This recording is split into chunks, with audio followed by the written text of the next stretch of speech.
go. Okay, so we had two opinions explaining with the first of the milos of our Mishnah of immersing one kli inside of another kli. That we said you're allowed to do that if it's only for truma purposes, but you can't do it for kodesh purposes. We had two reasons that were given as to why you can't do it. Rabbi Ela had said that the reason is because we're worried that it's going to be a chatzitza of sorts. And Rabba said that the reason is we're worried that the outer container might be a very narrow receptacle that has an opening, which is less than a kishkoveres anod, less than the amount of space in which one could freely move in and out. There are two fingers next to their thumb. And if it's not that wide an opening, then it's not going to be considered like the waters will be connected. So which are, and we said that an afkamina between those two reasons would be, what if you toivel the kli, one kli inside of a very large basket, a basal or a gagusni? So according to Rabbi Ela, there you would still have to worry that the inside kli was weighing down on the outside kli, and there would be a chatzitza. According to Rava, you wouldn't have to worry that in that case the opening would ever be less than a kishkoveres anod, because it's always a very wide opening. So then it should be mutter in such a case, according to Rava. Even if I was dealing with kodesh, it should be mutter. So now the Gemara says, "V'had Rava."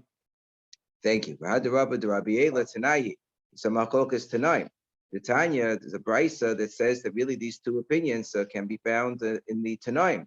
Saba gagusni. If you had a saba gagusni, you had a regular basket or a gargantuan wicker basket. Shemilan kalim that you filled up with other utensils, but he pitbilan and you immerse them. Bein the kodesh, bein the truma tahor.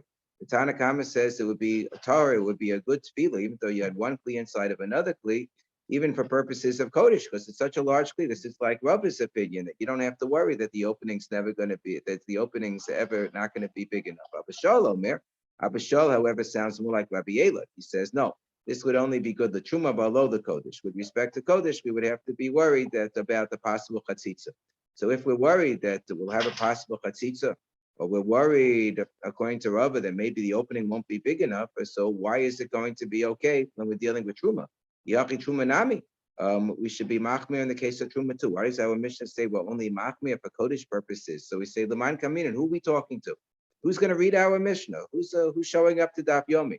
It's chaverim. We're dealing with chaverim, with people who are interested in being frum and doing the right thing. A chaver is somebody who's very, very scrupulous with respect to eating even their regular produce, betara, in a state of tara. There's somebody who only separate the truma when there's no am ha'aretz around. They always make sure to separate truma sumaisos of everything that they give out to others. To be a chaver, you have to be on a very high level. Nowadays, you have to be from Yid from Washington Heights and a yaki. So a chaver, we're talking about chaverim. So chaverim made the yadi. Chaverim, they understand. They're going to be careful. So since they're going to be careful, that if they have one kli weighing down in another kli, they'll lift it up a little bit.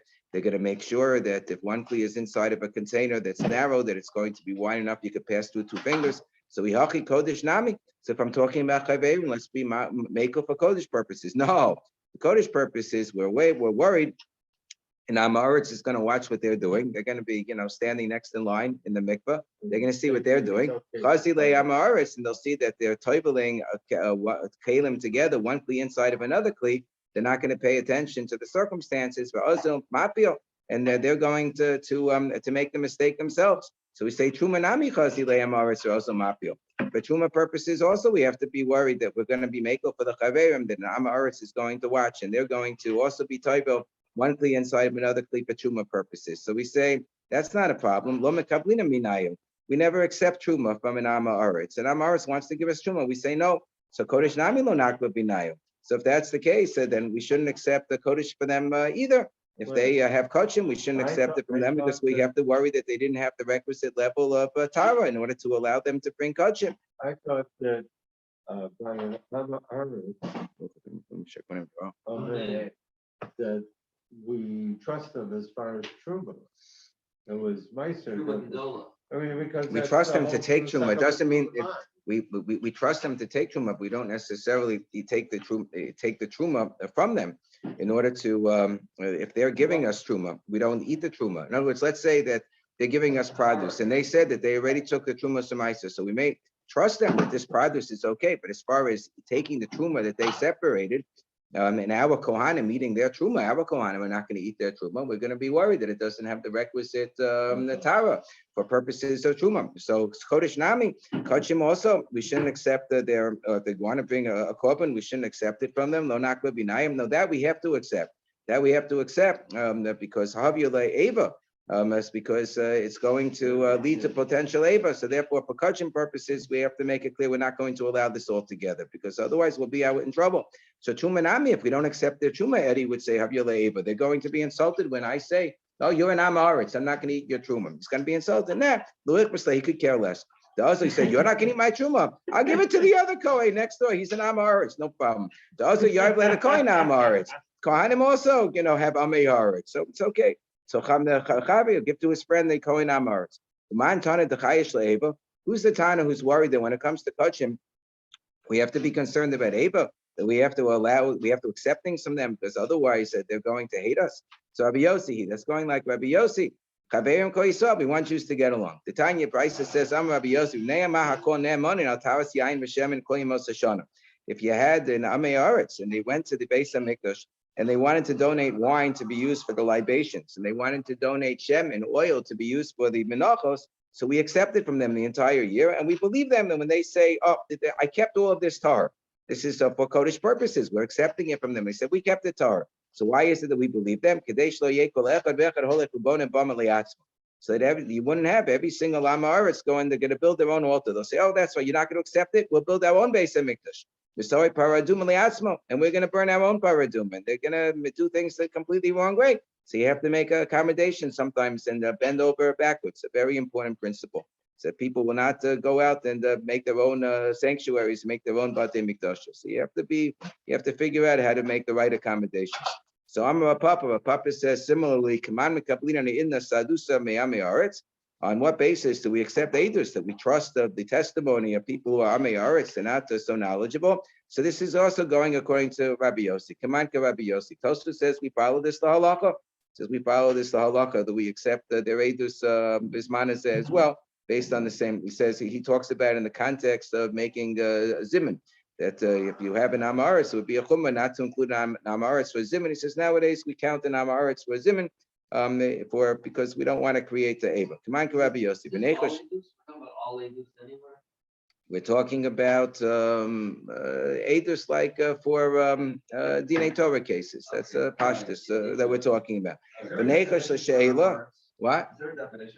Yeah, the Gemara talks about Amr. Somebody was a Mishamish. They could have learned lots of Torah, but they never had Shimush with the Talmud Chacham to learn, what's the correct bottom line in terms of what you're supposed to do. And not even that's considered to be an Amr. And what's so why aren't we worried then when it comes to truma that somebody who is meticulous about truma, that they want to prepare their items for truma, we shouldn't allow the possibility that an Amaretz is going to also do a tefillah for a truma, and they're going to do it in the wrong fashion. And since they'll do it in the wrong fashion, then we'll be in trouble if we borrow their items. We may borrow their items, like if you have metal utensils that could be toivo, that could be clean, and now we're going to borrow it from them. So we're going to be in trouble. It's not, because we have a Mishnah that if you get to the very end of the Mishnah, you get the sense that sometimes the chaverim, the from people or the knowledgeable people, the careful people about Tumah V'Tara, would borrow regular utensils, what we call klei shetif, metal utensils. They would borrow them from Amei Haaretz. So why shouldn't we be worried that they weren't properly purified, that they weren't properly toivel?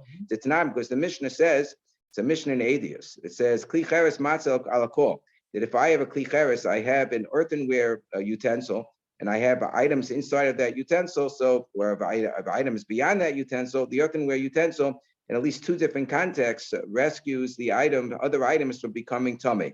If I have, let's say, a mace in the house, and I have an earthenware barrel, and it's sealed, samid pasil, it's sealed, and inside of the earthenware barrel, I have lots of utensils. All of those utensils are considered to be tahor, because the earthenware utensil, which does not become tummy in its back, can only become tummy in the inside. The inside is sealed off, so everything inside is completely protected from becoming tummy. And similarly, if I had, let's say, on the bottom story of the house, I had tuma, I had, let's say, a mace, and then I have a skylight, and now the tuma could pass through to the upper story. If I have a kli cheres, if I have an earthenware utensil, it's blocking the skylight, then it would block the tuma from ascending to the upper story. So all of the items in the upper story are going to be tahor. Those are the two ways that a kli cheres can be matzal alakol divrei Beis Hillel. Beis Hillel says everything is going to be tahor. Beis Shammai says no, not true. It only can rescue food and drink and other earthenware utensils that might be inside, it might be on the upper floor, from becoming tummy. But if I had metal utensils, then the metal utensils would become tummy. Is this Mishnah talking about everybody, or is it only talking about the house or the utensils of an Amei Aretz? That's a machlokas rishonim. Rambam seems to hold that it's only this Mishnah is only talking about how we treat the utensils of Amei Aretz. And the Rosh and others say, no, it says that it goes there even for regular people because of the fact that we have to be concerned about Amei Aretz, as the ensuing discussion is going to indicate. So Amalahem Beis Shammai Beis Hillel Beis Shammai. So Beis Hillel said to Beis Shammai, why? Why are you distinguishing in this very weird fashion? That you're saying that if the Klei Cheres can rescue things from becoming tummy, everything should be tar, like we said. And if it can't rescue things, then everything should be tummy. So I'm a Beis Shammai. So Beis Shammai said, no, we're being very clever about it. Because the Kli Cheres itself, it's not going to be able to rescue anything else if the Kli Cheres itself is tummy. So we have to be worried that at least in the case of the utensils of an Ama Aretz, that the Kli Cheres itself has become tummy, and therefore it can't really rescue anything else. If once the Kli Cheres itself, let's just say this earthenware barrel is tummy, so then it can't separate between itself and the tumah, and everything inside of it, or everything beyond it, in the case where it's blocking a skylight, is going to be tummy. So Amalahem Beis Hillel, Beis Hillel scratches their head. And they say, wait a second, but if you're worried that we're talking about, maybe this is only talking about Amei Aretz, so maybe you're saying it goes there for everybody because of Amei Aretz. But either way, says Beis Hillel, but if you're worried that the Kli Cheres, you have to be machmir, to say that the Kli Cheres might be tummy, so it doesn't save anything. But you said that you made tahor the Oakland and the Mashkin, but lotiatim Oakland and Mashkin shibasocho. You said that the Oakland and Mashkin and the earthenware vessels inside of it are tahor. So Amalahem Beis Shammai, no, that's because when we said that it's tahor, we're saying that the Ama Aretz can treat it as tahor, because he's not going to listen to us if we tell him that his Kli Cheres is tummy and it doesn't save anything. He knows that there's something magical about a Kli Cheres, that it's supposed to be matayah things. So we give him a little something. We say, yeah, you're right. The Oakland and the Mashkin, which we would never dream of eating from you anyway. So you want to treat it as tahor, you can treat it as tar. The Kli Cheres we would never trust from you anyway, because it doesn't have tara b'mikvah Kli Cheres. So those things you want to treat as tar, you could treat as tar. And then he'll listen to us with respect to the other items. He'll say, oh, he's respecting me. The Chachamim are respecting me, that they're treating my Oakland and Mashkin as Kli Cheres as tar. Therefore, when they tell me that the metal utensils are tummy, I'm going to respect them, and I'm going to make sure that they get sprinkled with the ashes of the paraduma, and I'm going to go through the whole purification process, right? So therefore, Oakland Mashkin Shibasoicha Le'atzmo, we turn the page, Chut Beis Amud Beis, turn the page, okay, Rav Yaakov, we turn the page. We're on Chut Beis Amud Beis now. Le'atzmo Tihanu, I'm sorry? Yeah.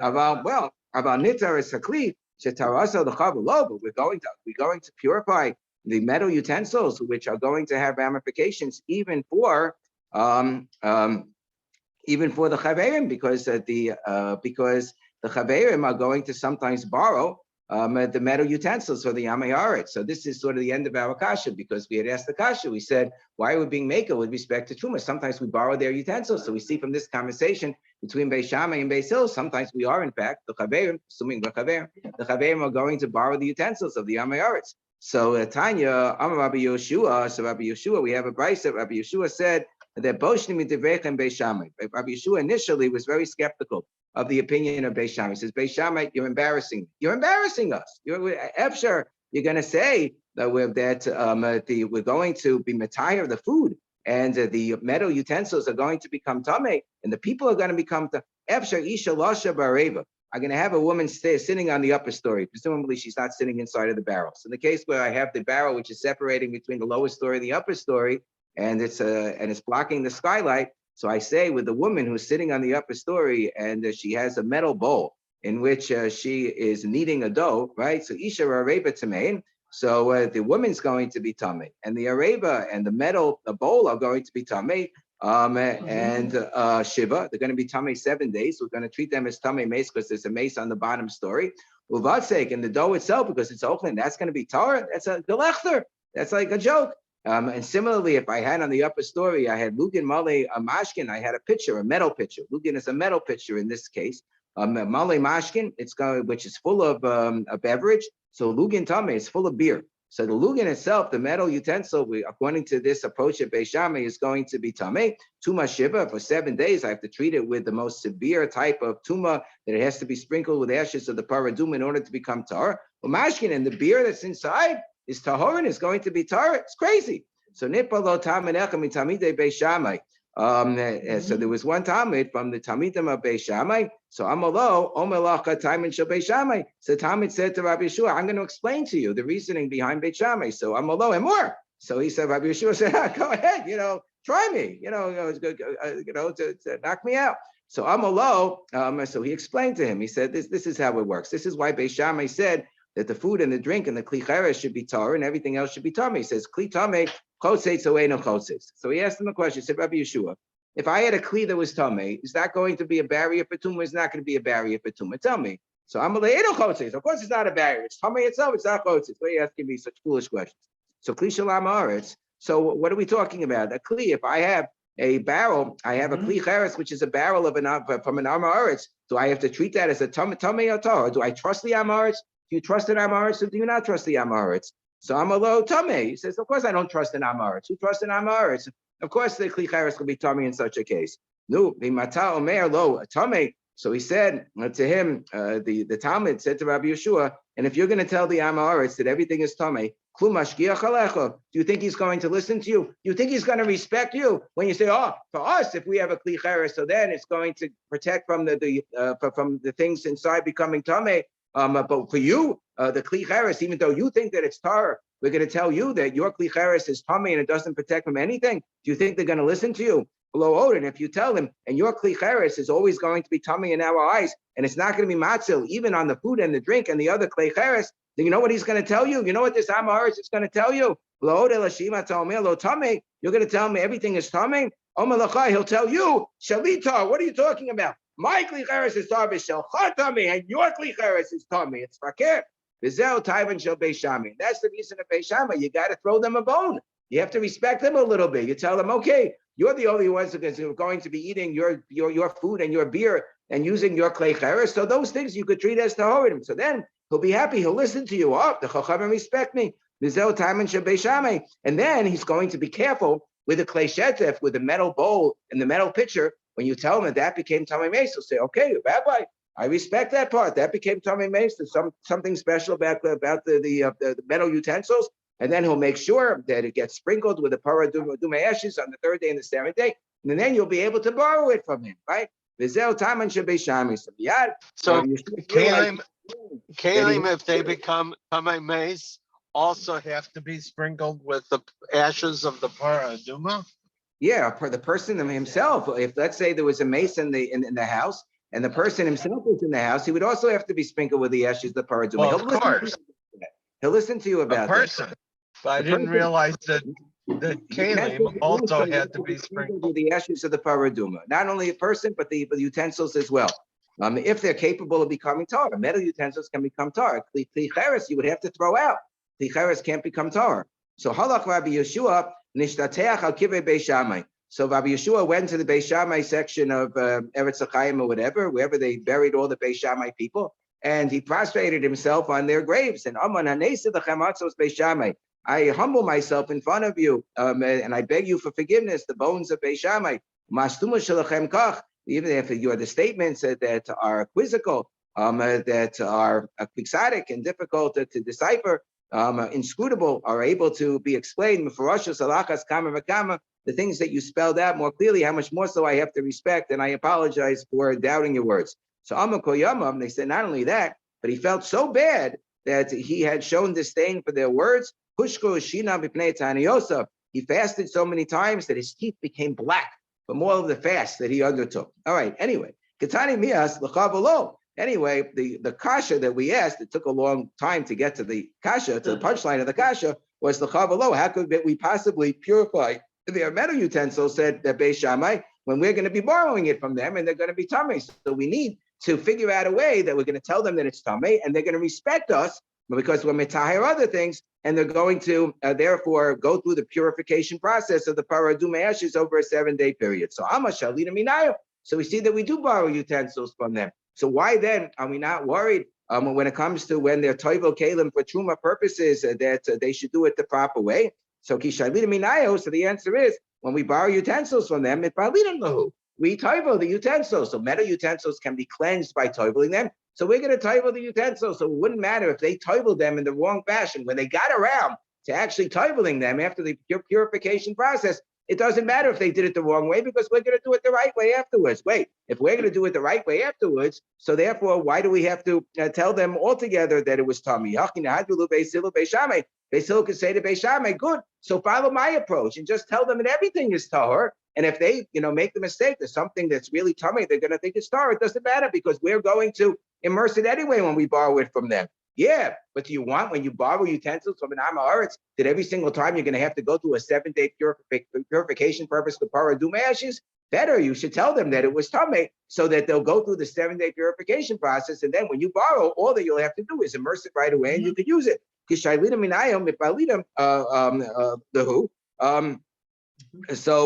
why doesn't Beis Hillel answer Beis Shammai? No problem will be toivelets, and the answer is Tamei Meis Bayazama give up Zion. That it requires more than just toiveling. If it would be tamei, you requires a hazam and give Zion. You have to sprinkle the paraduma ashes on the 3rd day and the 7th day, and we want to make sure that they're going to do that. So therefore, we tell them that it's tamei. And when you borrow utensils, normally you borrow utensils to use that day or the next day, not to wait 7 days. That we're going to have to go through the whole purification process ourselves. So better to tell them something that they'll do the purification process, because that we trust them about. We trust them once we're respecting their food and their drink and their clay cheres. So we trust them that when we tell them that they have to go through a purification process when it comes to the clay shetef, to metal utensils, that they're going to do it. But we don't trust them with respect to the tefillah. With respect to the immersion of the utensils, we don't trust that they'll do it properly. But tefillah lo mehemni. Is that true? But tefillah lo mehemni, we never trust them. But there's a price that indicates that sometimes we do trust them. Hey, this is Tuma V'Tara. You got to work on this stuff. Hatanya, ne'emanim. What? Well, you may not have any, We're not in the heights anymore. The Hatanya, the money, that's, in the heights, everybody's a chaver. They call everybody up to the Torah. So it's chaver this, chaver that. Oh, yeah, of course you're chaver. The Hatanya, so the money, Amei Haaretz, Altaras, Tfilas, Tamei Meis. The Baisa says that the Amei Haaretz are believed. That they did a proper tefillah for somebody or something that was tamei meis. So Amar Abaye, no. Lo kasha, whether they believed about a proper tefillah, that's when they have to be toivel their body. So when it comes to be toiveling their body, so we believe them that they toiveled properly. Habagufo, habakela. So Rava gives a different answer. Rava, no. Sometimes we trust them about toiveling their kalim properly too. When is that? Rava ma'idi v'idi v'kela, but lo kasha hadam miolam lo itbalti klipa so kli. If they tell us that they never ever immersed one utensil inside another utensil, we don't have to worry that they didn't do it properly because we trust them that they never did it. But if it becomes more complicated and more nuanced, they say, don't worry, Rabbi, I know all the dinim, so they know.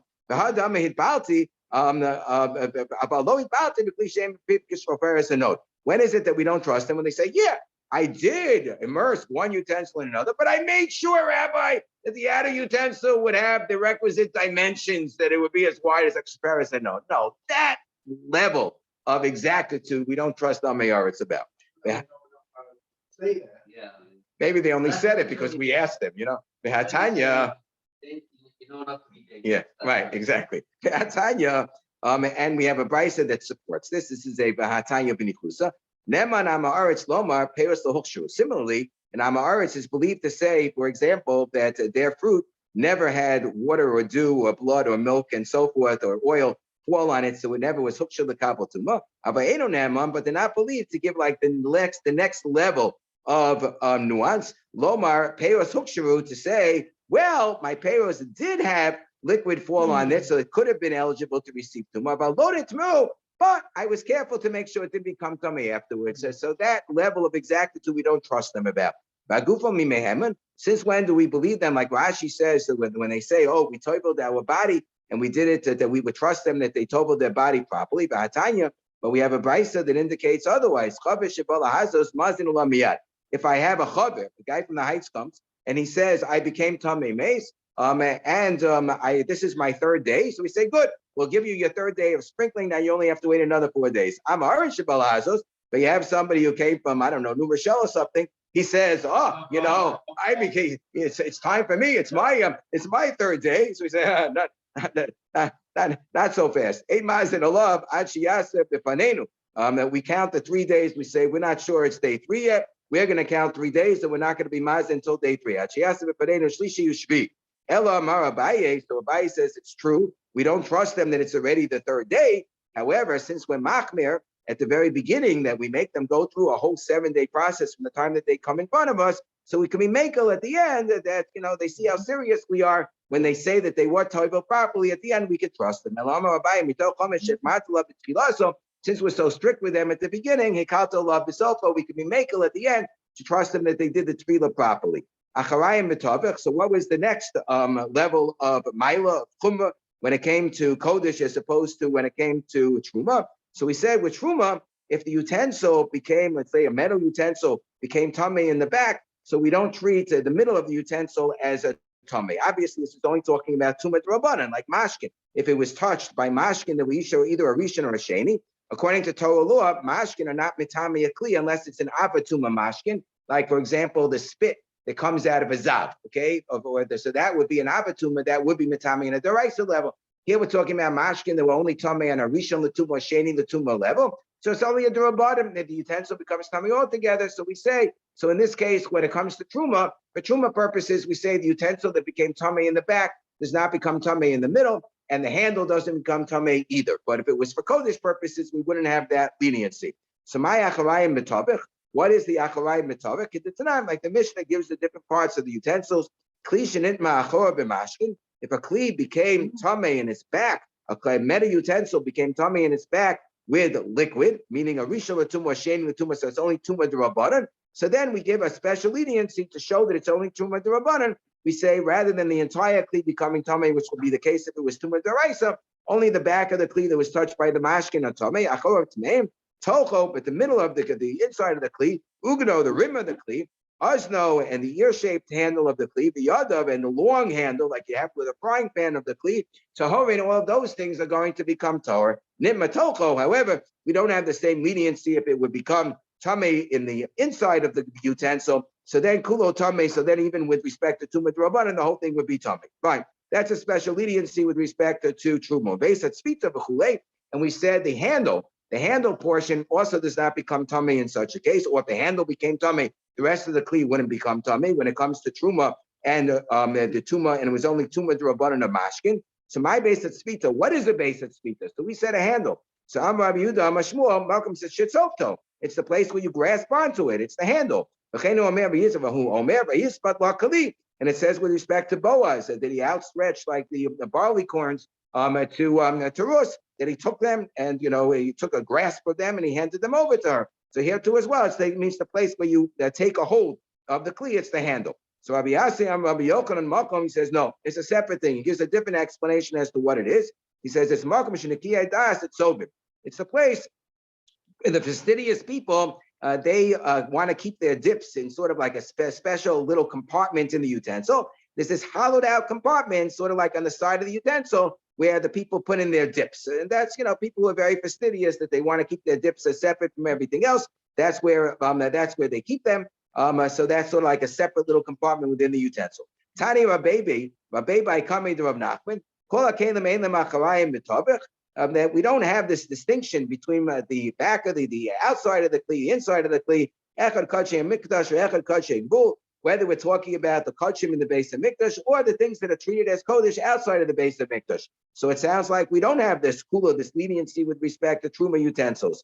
So Amalei, so he said to kachim gvul, my ninu truma, that it would seem from this tradition that we have, this teaching that Rabbi received. The kachim gvul, that would be truma. What are things that you treat as kachim, but it's not inside the base of mikdash? It would be truma, and we see that we don't distinguish between the outside and the inside once it became tummy. Not like our Mishnah. How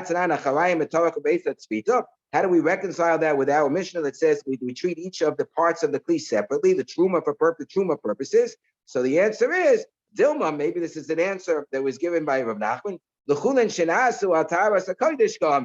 Maybe it's talking about the chulin, which are nasu al taras hakodesh. That what is it that we have to treat with the same severity as kodesh itself? Chulin that are eaten by somebody with the sanctity of kachim. At Kartan Milsa, so he was reminded of that which the Amar Rabba Barabua, that there are achas esrei malos sharukan. There are 11 different chumras milos that are recorded in our Mishnah, right? Sheish Rishonos bein the kodesh bein the chulin shnasu ataras hakodesh. The first 6 chumras, including that if the back of the kli became tamei, even with tumah drabanan, I have to treat the inside of the kli and the handles as tamei as well for kachim purposes. Apply both to kodesh and to chulin shnasu ataras hakodesh. So that, after all, that must be what this brisa meant when it spoke about echad kachei mikdash, echad kachei gvul, the kachei gvul, and not truma. Truma, we're going to be lenient about. We're going to distinguish between the back of the kli and the inside of the kli. What are we going to be machmir about? Chulin shinasu ataras hakodesh. Achronos, only the last 5 cases of our Mishnah, the kodesh abalo the chulin shinasu ataras hakodesh, or chumra, only with respect to kachim as opposed to chulin shinasu ataras hakodesh. So this chumra, which is chumra number 2 of our Mishnah, namely that which becomes tummy in the back becomes tummy in the middle as well for kachim purposes. So that also applies to chulin shinasu ataras hakodesh, and that would be the explanation of kachei gvul in the brisa that Rabbi Bai taught or Rabbi Bai had received. And it would, but that chumrah would not apply to truma, consistent with our Mishnah. Anosei as a medras, nosei as a truma. The third chumrah, that mila that we have in our Mishnah, is a nosei as a medras. If somebody is carrying an item that was sat on by or slept on by a zav, or somebody who would create tumas medras, so now anybody who touches that item afterwards becomes tamei and can be metami other things.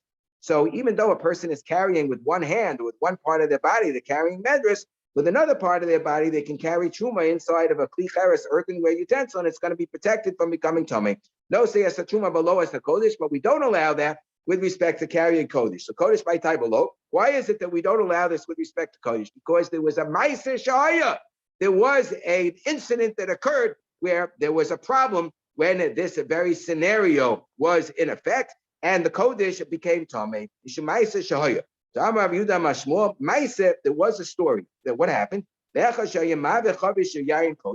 person is carrying a barrel of wine, which is kodesh.